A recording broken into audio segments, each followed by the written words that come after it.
Hello guys, welcome back. Myself Bhanu Adhikari. So we are going to discuss about the next topic today. जो क्या रहने वाला है, galvanic sales. Yes, पिछली बार का लेक्चर आप लोगों को समझ आ गया था, है ना? ऐसा मैं मान के चल रहा हूं. तो आज हम लोग गैल्वेनिक सेल के बारे में बात करते हैं. ठीक है, देखो बेटा, मैंने आपको इलेक्ट्रोकेमिकल सेल के बारे में पिछले में इंट्रोडक्शन दे दिया था. हाँ, अब गैल्वेनिक सेल के बारे में देखते हैं क्या होता है. देखो बेटा, galvanic cell is a type of electrochemical cell only, यानी कि it is a type of electrochemical cell. और इलेक्ट्रोकेमिकल सेल क्या करता है ये तो आपको पता ही है ना? Galvanic cell is a type of electrochemical cell which creates electricity by the chemical reactions, which produces electricity by the chemical reactions. तो ये ऐसा सेल है जो कि प्रोड्यूस करता है electricity with the help of chemical reactions, है ना? अब केमिकल रिएक्शंस में जो चीजें हो गई, अब इसके बाद स्पॉन्टेनियस है, ये प्रोसेस स्पॉन्टेनियस है. अब बताया था ना इलेक्ट्रोलाइटिक सेल लास्ट लेक्चर में. अब वो इलेक्ट्रोलाइटिक सेल क्या करेगा? नॉन स्पॉन्टेनियसली इलेक्ट्रिसिटी से केमिकल रिएक्शन आकर करवाएगा. लेकिन इलेक्ट्रोकेमिकल है तो ये स्पॉन्टेनियसली इलेक्ट्रिसिटी प्रोड्यूस करेगा बाय केमिकल रिएक्शन. पहले इलेक्ट्रोकेमिस्ट्री की डेफिनेशन में बताया था, है ना? तो ये एक इलेक्ट्रोकेमिकल सेल है जो कि इलेक्ट्रिसिटी को प्रोड्यूस करता है बाय केमिकल रिएक्शन में, और ये स्पॉन्टेनियस है, जिसके दौरान जो एनर्जी रिलीज होती है वो आप मोटर को रोटेट करने में या कोई भी चीज है एनर्जी को यूज कर सकते हो ना. मोटर रोटेट, ऐसे 2-3 एग्जांपल दे रखे हैं, आप देखना उसको. ठीक है, अब इसका वजह खैर ये तो याद है ना, जब बचता है मेरा ही फोन बज रहा था. खैर छोड़िए. अब केमिकल रिएक्शन रोटेट कर रहा था. अब हम लोग गैल्वेनिक सेल इसको देखते हैं क्या होता है. ये वही सेल है जो हम लोगों ने पीछे लिया था, गैल्वेनिक सेल बोल लो या वोल्टेज सेल बोल लो बेटा, एक ही बात है. बस होता क्या है कि जब हमारे पास जो हमने इलेक्ट्रोलाइट लिए थे ना, इलेक्ट्रोलाइट मतलब जिंक सल्फेट और कॉपर सल्फेट लिए थे, याद है? हाँ सर, कुछ तो याद है. तो जो जिंक सल्फेट और कॉपर सल्फेट लिए थे ना, उनकी कंसंट्रेशन जब यूनिटी हो जाती है, यानी कि 1, यानी कि कंसंट्रेशन 1 मोल पर डेसीमीटर क्यूब हो जाएगी, डीएम क्यूब. ये हमारे पास ऐसे सेल्स को हम लोग वोल्टेज सेल्स और जिनकी कंसंट्रेशन यूनिटी हो जाएगी. यूनिटी का मतलब 1 मोल, है ना? तो इसको हम लोग गैल्वेनिक सेल्स और वोल्टेज सेल बोलते हैं, है ना? अब आगे चलते हैं ध्यान से. देखो, कल के लेक्चर में आप लोगों को ऑक्सीडेशन और रिडक्शन का तो पता पड़ गया था कैसे क्या होता है. आज डिटेल में और जानने जा रहे हैं. अब देखो बेटा, डायग्राम सीधे बनेंगे नहीं मुझसे यार. देखो मैं एक और ट्राई कर देता हूँ, ये टेढ़ी बनते हैं. मैं लास्ट ट्राई कर रहा हूँ, बन गए तो ठीक, नहीं बनेगा. हाँ, जैसा ही बन गया ठीक है. अब देखो, इसमें हमारे पास जिंक रॉड हुआ करती थी. हाँ सर, हुआ तो करती थी. इसमें हमारे पास कॉपर की रॉड हुआ करती थी. हाँ सर, बिल्कुल हुआ करती थी. इसमें हमारे पास जिंक सल्फेट का सॉल्यूशन हुआ करता था. हाँ सर, बिल्कुल हुआ करता था. ZnSO4 का सॉल्यूशन हुआ करता था. इसमें हमारे पास, बोलो जल्दी है, हाँ, कॉपर सल्फेट का सॉल्यूशन हुआ करता था. हाँ सर, बिल्कुल सही जा रहे हो. ठीक है, अब यहां पर नेगेटिव चार्ज हुआ करता था जो कि Zn2++ इलेक्ट्रॉन से जाते थे. Zn gives Zn2 positive +2 electron से. और इसके ऊपर हमारे पास क्या हुआ करता था? इसके ऊपर Cu2+ +2 इलेक्ट्रॉन गिव्स Cu, है ना? तो ये हमारे पास पॉजिटिव पॉजिटिव पॉजिटिव पॉजिटिव मान देते हैं. अब मैंने आप लोगों को बताया था कि भाई ऐसा जब ऐसा होगा, ये एक्सटर्नली वोल्टमीटर एक मेटलिक वायर के थ्रू कनेक्ट होगा. अच्छा, ऐसा जब होगा, जब इनमें कुछ हो गया था ना कल, एक पोटेंशियल डिफरेंस 1.1 याद है ना थोड़ा बहुत? हाँ सर, कुछ याद है. तो बेटा क्या होगा कि इसके अंदर कंसंट्रेशन बढ़ जाएगी, concentration of positive ions increases. Good. अब इसके अंदर क्या हो जाएगा बेटा? Concentration of negative ions increases, है ना? अब अगर पॉजिटिव और नेगेटिव आयंस की कंसंट्रेशन इसमें कंटिन्यूअसली बढ़ती जाए तो क्या होगा सर? हमें नहीं पता. बढ़ने दो, घटने दो, हमें क्या फर्क पड़ रहा है? नहीं, हाँ अभी तो नहीं पड़ेगा, पर समझ लो ना, फिर तभी तो आगे चीज समझ आएगी. हाँ सर, पड़ेगा, फिर समझा दो. ठीक है, फिर समझो. देखो बेटा, जैसे यहां पर concentration of positive ions increase होता जाएगा तो एक समय तो ऐसा आ जाएगा ना कि the movement of electrons from this terminal will stop because the positive ions are very much in number which won't allow the flow of negative charge from this rod, from this anode, नहीं जा पाएगा, तो movement ceases. जब ions की positive बढ़ जाएगी तो इसमें नेगेटिव को जाने नहीं देगा और मूवमेंट रुक जाएगा। Similar the situation will be happening here also, isn't it? Yes sir, समझ में आता है। ऐसा फिर क्या करें, इसके लिए उल्टा डाल दो, मतलब उल्टा कुछ डाल दो। उल्टा कुछ क्या, एक इन्वर्टेड यू शेप्ड नामक चीज होती है जिसे हम लोग कहते हैं सॉल्ट ब्रिज। क्या कहते हैं बेटा? Salt bridge. अभी जो सॉल्ट ब्रिज होता है ना, स्पेसिफिक होता है हर एक उसके लिए। अभी समझाऊंगा स्पेसिफिक क्यों है, क्या है। अभी देखो, सॉल्ट ब्रिज अब जब हम लोग इसमें डाल देते हैं तो सॉल्ट ब्रिज का काम क्या क्या होता है देखते हैं। पहले मैं सॉल्ट ब्रिज डाल दूं, मैं एक ही चीज बनाता हूं, ये सॉल्ट ब्रिज डाल दिया, बना ले, है ना? समझ में आ गया नहीं? सॉल्ट ब्रिज मेरे पास। अच्छा, सॉल्ट ब्रिज का सबसे पहले तो काम क्या क्या है, सॉल्ट ब्रिज का काम क्या क्या है, फंक्शन। सबसे पहला फंक्शन है it maintains electrical neutrality. It maintains electrical neutrality. Electrical neutrality भाई बराबर रखेगा। कैसे, अभी हम लोग देखेंगे। पहले बताओ, इतनी चीज समझ में आती है? अभी तक हम लोगों ने क्या किया कि भाई दो रॉड थी, कंडक्शन ज्यादा हो रही थी, कम हो रही थी, इसकी वजह से हम लोगों ने किसका इंसर्शन कर दिया है? सॉल्ट ब्रिज का इंसर्शन कर दिया है। सॉल्ट ब्रिज का इंसर्शन करने के बाद इसके अलावा और क्या काम करेगा, और क्या काम करेगा? It completes the electric circuit. Completes the circuit लिख देते हैं, है ना?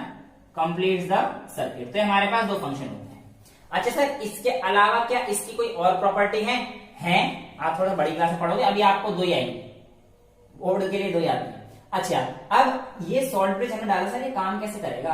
मतलब आप कह रहे हो it maintains the electrical neutrality. अगर यहाँ पे ज्यादा पॉजिटिव है तो इसका मतलब यहाँ पे नेगेटिव देगा, और अगर यहाँ पे ज्यादा नेगेटिव है तो इसका पॉजिटिव देगा। वाओ, यही तो काम है। Yes, absolutely. अब ये स्पेसिफिक होते हैं, मैंने बताया ना स्पेसिफिक होते हैं, तो NH4Cl का हो जाएगा या KCl का हो जाएगा। अब ये डिपेंड करेगा कि आपको किसमें क्या डालना है। एग्जाम्पल के तौर पर यहां पर मेरे पास जिंक का रॉड है और यहां पर मेरे पास क्या है? कॉपर की रॉड है। तो इस केस में मैं KCl लूंगा, इस केस में मैं KCl ले लेता हूं। ये सॉल्ट ब्रिज जो है KCl का बना हुआ है। अब KCl क्या करेगा भाई? KCl टूटेगा और ये जो K और Cl है ना, ये ऑपोजिट जाएंगे। इधर पॉजिटिव आयंस आ रहा था तो इधर की तरफ Cl नेगेटिव जाएगा। यानी कि आप समझ लो, ये Cl नेगेटिव यहाँ पे ये टूट रहे हैं, Cl negative, Cl negative, Cl negative, Cl negative. और यार समझ जाओ, मतलब ऐसे जा रहा है। और इधर ऐसे K positive, K positive, K positive, K positive, और यहाँ पे हमारे पास KCl था। इसने अपने Cl यंत्र को इधर भेजा और K यंत्र को इधर भेजा। जैसे ही इसने अपने धनुष छोड़े तो हुआ क्या कि भाई K वाले इधर भाग गए, ये नेगेटिव थे, K वाले आकर इसके साथ मिलकर बातचीत करने लगे और आपस में इतने घुल मिल गए कि इस सॉल्यूशन को दोबारा से सही बना दिया। ज्यादा नेगेटिव हो रहे थे ना, दोबारा से सॉल्यूशन सही कर दिया। Cl वाले इधर की तरफ आए, ये सॉल्यूशन पॉजिटिव हो रहा था तो इधर आकर इसको सॉल्यूशन को सही बना दिया, यानी कि ये भी दोस्त बन गए। तो कुल मिलाकर इसने क्या कर दिया? इलेक्ट्रिकल न्यूट्रलिटी कंप्लीट कर दी। और ये जो कंडक्शन नहीं जा पा रहा था, जो कंप्लीट नहीं हो पा रहा था, अब इसे करने का रेगुलर फ्लो फिर से शुरू हो जाएगा और इसका मतलब उसने कंप्लीट कर दिया सर्किट। अब ये किस किस के बने होते हैं? देखो, ये हो गया, ये हो गया K2SO4, और किस चीज में बने होते हैं पता है? हाँ सर, पढ़ा तो है बेटा। एक मीडियम होता है, अगार अगार मीडियम। ये बेसिकली कहां से ले जाता है पता है? ये प्लांट से ले जाता है? हाँ, प्लांट में एक है रेड एल्गी। ये इतना डीप में जाने की जरूरत नहीं है, बस मैं समझा रहा हूं। आ गया तो आप बता ही दो भाई, जितने चीज बता सकते हैं हम। तो रेड एल्गी में भी एल्गी जैसे होते हैं ना हमारे पास, जैसे कि भाई मैमेलिया बता दो, एक छोटा सा टर्म बताता हूं। मैमेलिया में ह्यूमन बींग्स भी आते हैं, टाइगर भी आते हैं। ऐसे ही रेड एल्गी आता है, उसका नाम होता है जेलिडियम और ग्रेसिलेरिया। ग्रेसिलेरिया, इनसे एक्सट्रैक्ट किया जाता है और अगार अगार का बनाया जाता है और ये कंडक्शन में हेल्प करता है। और it is somewhat porous, porous मतलब छेद छेद होता है, और ये यूज करा जाता है। अच्छा, ये जो मीडियम है ना बेटा, बहुत यूजफुल है। आपकी जो डीएनए फिंगरप्रिंटिंग वगैरह सुनी है कुछ, हाँ सीआईडी देखते हो तो सुना होगा ना, हाँ, तो उसमें भी यूज होता है। ठीक है, तो ये बहुत इंपॉर्टेंट है। खैर ये काम का नहीं है, ये काम का नहीं है, बस ये इसलिए काम का क्योंकि इसका मीडियम अगर अगर है। अच्छा सर, इसका मतलब ये इन सब चीजों का बना होता है, इस बात से आप कहते हैं स्पेसिफिक है। इस बात से क्या मतलब है बेटा? स्पेसिफिक से मेरा मतलब है कि आपको कब क्या डालना है ये पता होना चाहिए, किसका डालना है ये पता होना चाहिए। एग्जाम्पल के तौर पर आप इसको जिंक ना लेके एजी के साथ कर देते, मतलब जिंक की रॉड ना लेके एजी के साथ रिएक्ट कर, एजी और इसका सेल बनाते हैं कॉपर का, कुछ भी बना सकते हो, आगे पढ़ेंगे हम लोग। अब जरूरी नहीं है मैंने तो Zn और Cs लिया क्योंकि आपके सिलेबस में सेल कोई सी बन सकती है, निकेल कैडमियम सेल बन सकती है, यानी कि एक तरफ निकेल और एक तरफ कैडमियम, ऐसे कोई सी बन सकती है। तो मैं इसको चेंज कर रहा हूं, किससे? एजी के साथ। किसके साथ चेंज करता हूं?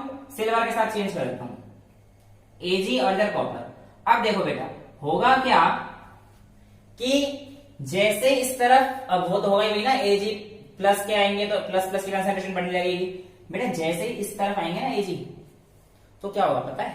नहीं पता सर। बेटा एजी तो इस तरफ ही, सॉरी सीएल जब इस तरफ आएंगे तो एजी जो नीचे रिलीज थे ना, सीएल के साथ रिएक्ट करके, सीएल के साथ रिएक्ट करके एक बढ़िया सा एजी सीएल मस्त व्हाइट पीपीटी बना देंगे, कहेंगे और आओ और आओ और आओ, इनके मजे आ गए। ये तो व्हाइट पीपीटी बना देंगे और यहाँ पे इनसॉल्युबल मास बना देंगे और ये रिएक्शन होगी नहीं, फिर और बेकार हो जाएगा। तो इसलिए हमें ये भी ध्यान होना चाहिए कि हमें क्या डाल रहे हैं और किस केस में क्या डाल रहे हैं। इस केस में K2SO4 का डाल दो, समझ रहे हो ना, उसको कोई दिक्कत नहीं आएगी। बट ध्यान रहे NH4Cl का भी डाल सकते हैं क्योंकि फिर Cl दोबारा से आएगा तो AgCl दोबारा से बना देगा, तो ये चीज हमें ध्यान रखनी है। अच्छा, और स्पेसिफिक का मतलब समझ में आ गया। दूसरी चीज क्या होते हैं कि भाई दूसरी प्रॉपर्टी होती है, ये जो हमारे पास सॉल्ट ब्रिज होता है, सॉल्ट ब्रिज होता है, इसके जो इलेक्ट्रॉन्स भेज रहा है, इलेक्ट्रॉन्स से मेरा मतलब है इसमें जो आयंस भेज रहा है, जो आयंस भेज रहा है, प्रॉपर्टी है सॉल्ट ब्रिज की। एक तो क्या होना चाहिए कि भाई वो स्पेसिफिक होना चाहिए, स्पेसिफिक होना चाहिए, मतलब हर एक एनोड और कैथोड के लिए स्पेसिफिक है, इवन होना नहीं चाहिए, है ही। और दूसरी चीज क्या है कि जितनी पॉजिटिव वालों की स्पीड है उतनी नेगेटिव वालों की स्पीड होनी चाहिए, यानी कि आयोनिक मोबिलिटी, जिसको हम लोग ट्रांसपोर्टेशन नंबर ही बोलते हैं, वो अब थोड़ा बड़ी क्लास में हो जाएगा। तो ionic mobility should be maintain या शुड बी इक्वल, यानी कि जितना पॉजिटिव जा रहा है उतना ही नेगेटिव उसकी स्पीड चलना चाहिए, ताकि चीजों में डिस्टर्बेंस ना आए। इतनी चीज समझ में आ जाती है गैल्वेनिक सेल कैसे काम करता है, क्या होता है, पक्का। अब इसके बाद रस्टर साहब कहां गए? जिम में, सॉरी सॉरी, ये अब हमारे पास, अच्छा इसमें रब कर दूं फटाफट से, ठीक है, ओके, फटाफट से स्क्रीनशॉट लेना है तो ले लो, आगे चल रहे हैं, असर ले लिया, ओके। अब देखो बेटा, अब हमारे पास आता है रिप्रेजेंटेशन, क्या आता है? Representation of cell. अब यहां पे हमने सेल क्रिएट कर दिया, समझ में आया? सर नहीं, देखो अभी दिखाएंगे, बिल्कुल दिखाएंगे। देखो आप लोग अभी अपने बुक में देखेंगे कि दो जब हमने कैथोड और एनोड करा तो क्या पोटेंशियल डिफरेंस सेटअप हो गया। अब मैं उस पोटेंशियल डिफरेंस को कहता हूं ई सेल। ई सेल क्या कह दिया? अभी स्टैंडर्ड इलेक्ट्रोड पोटेंशियल क्या है, वो सब क्या है? हाँ, स्टैंडर्ड इलेक्ट्रोड पोटेंशियल बता देते हैं कि स्टैंडर्ड इलेक्ट्रोड पोटेंशियल पहले ना हम लोग जो है क्या करते थे कि रिडक्शन पोटेंशियल देते थे, बहुत सारे नाम देते थे। अब हमने IUPAC की कन्वेंशन एक्सेप्ट कर ली है और जितने भी हमारे पास स्टैंडर्ड इलेक्ट्रोड पोटेंशियल बोलते हैं, रिडक्शन पोटेंशियल हटा दिया हमने, वर्ड स्टैंडर्ड इलेक्ट्रोड पोटेंशियल को हमने स्थापित कर लिया है और हमने एक्सेप्ट कर लिया, ठीक है। अब ये ई सेल जो है ये पोटेंशियल है, पोटेंशियल ऑफ सेल अभी क्या है इस बारे में अभी अगला लेक्चर होगा। बस अभी तो आप इतना समझ लो कि जो ई सेल आया है ये आता है ई राइट माइनस ई लेफ्ट है सर, मतलब अभी पिछले लेक्चर बताया था right left right left left right, बेटा इधर की तरफ क्या था लेफ्ट, इधर की तरफ क्या था राइट, है ना? हाँ, मेरा तो नहीं है, मेरा तो इधर राइट है इधर लेफ्ट है। तो बेटा राइट की तरफ मेरा क्या बना हुआ था याद है? अभी अगर मैं जिंक और कॉपर वाले की बात करता हूं तो इधर की तरफ कॉपर था और इधर की तरफ जिंक था। तो यानी कि अगर मुझे ई सेल लिखना है तो मैं कैसे लिखूंगा? ई of copper minus E of Zn।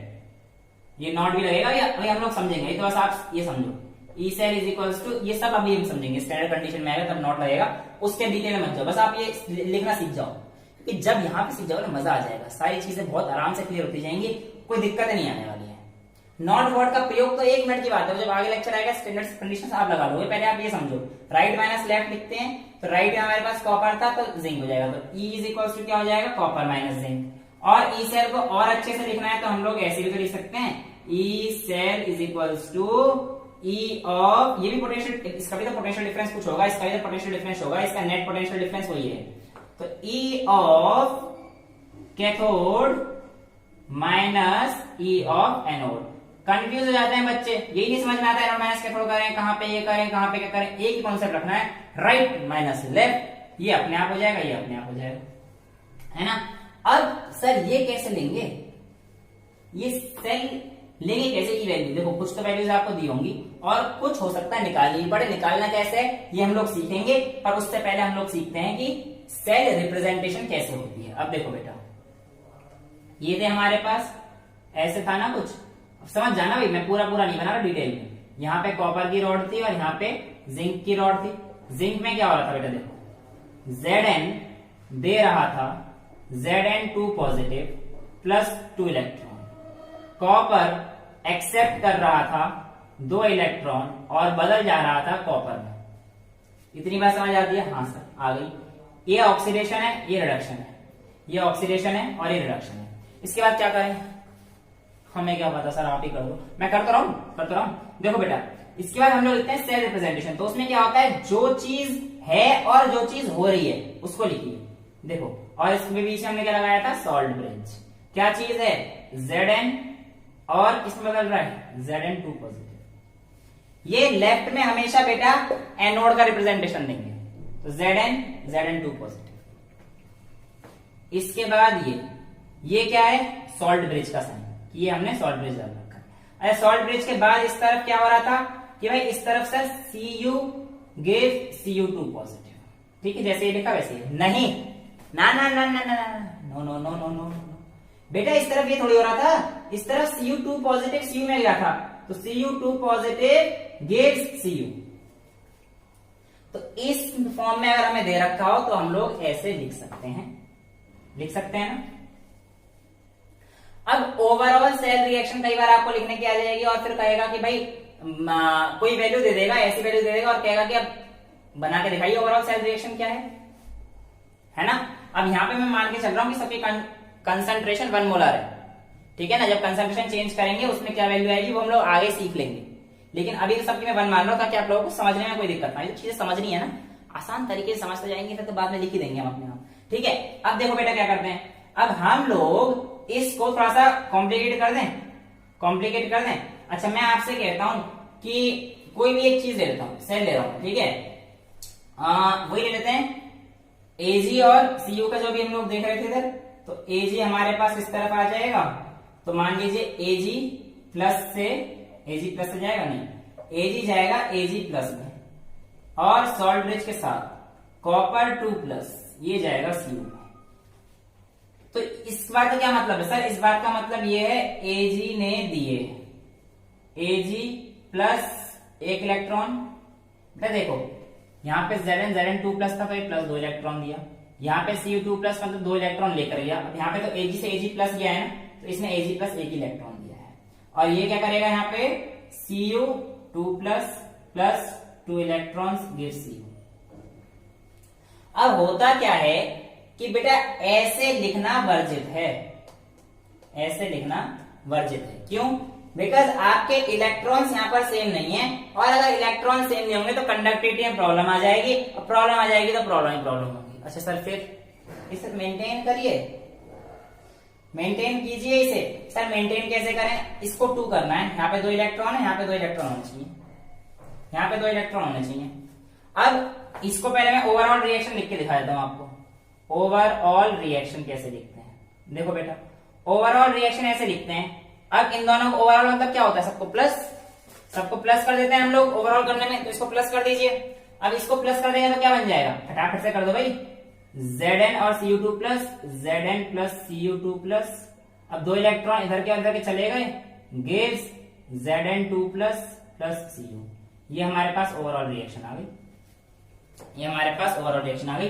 फटाफट से इसका करिए, क्या हो जाएगा बेटा इसका, देखो अब ओवरऑल रिएक्शन करेंगे तो हमारे पास क्या आएगा, Cu2 प्लस Ag, और इधर +2 इलेक्ट्रॉन, इधर इलेक्ट्रॉन है तो इधर इलेक्ट्रॉन बच जाएगा और ये देगा Ag प्लस Cu। इलेक्ट्रॉन बच गया ना, तो ये गलत है। सही कैसे करना है, सही कैसे करना है सर, इसमें 2 की मल्टीप्लाई कर देंगे तो शायद सही हो जाएगी, शायद नहीं पक्का सही हो जाएगी, करो। इसमें इंटू 2 कर दोगे तो क्या हो जाएगा, ये सारी चीज 2 हो जाएंगी, यानी कि ये रिएक्शन क्या बन जाएगी, ये रिएक्शन अभी मैं ओवरऑल यहाँ पे लिखूंगा और जब 2 की मल्टीप्लाई करेंगे तो क्या बन जाएगा बेटे, 2Ag gives 2Ag, ये सही है यहाँ पे लिखो ना, फिर Ag प्लस गया था तो 2Ag plus gives 2Ag plus electron, है ना। देखो मजा आ रहा है ना गलत लिखने में बेटा, ये तो Ag है, ये ऑक्सीडेशन हो रहा है तो लॉस ऑफ इलेक्ट्रॉन बाद में होगा, यहाँ पे जाएगा, गलत मत करना है, तो बहुत सिंपल केस है, ठीक है। अच्छा अब इसको ले लो, प्लस 2 इलेक्ट्रॉन हो गए ना, इलेक्ट्रॉन 2 मल्टीप्लाई हो जाएगी। अब ये प्लस ये ओवरऑल रिएक्शन होने वाली है हमारी, दिस प्लस दिस, तो हमारे पास क्या आ जाएगा, 2Ag plus Cu, 2 positive, 2 electron से 2 इलेक्ट्रॉन गए, गिव्स 2Ag प्लस Cu। आगे सेल रिप्रेजेंटेशन लिखनी, कोई दिक्कत नहीं, ये लेक्चर खत्म हो जाता है, इससे आसान क्या मिलेगा, ठीक है। I hope the lecture was pretty much clear to you. I hope you enjoyed the lecture. Till then, bye bye, take care, thank you so much, अगले लेक्चर में मिलते हैं।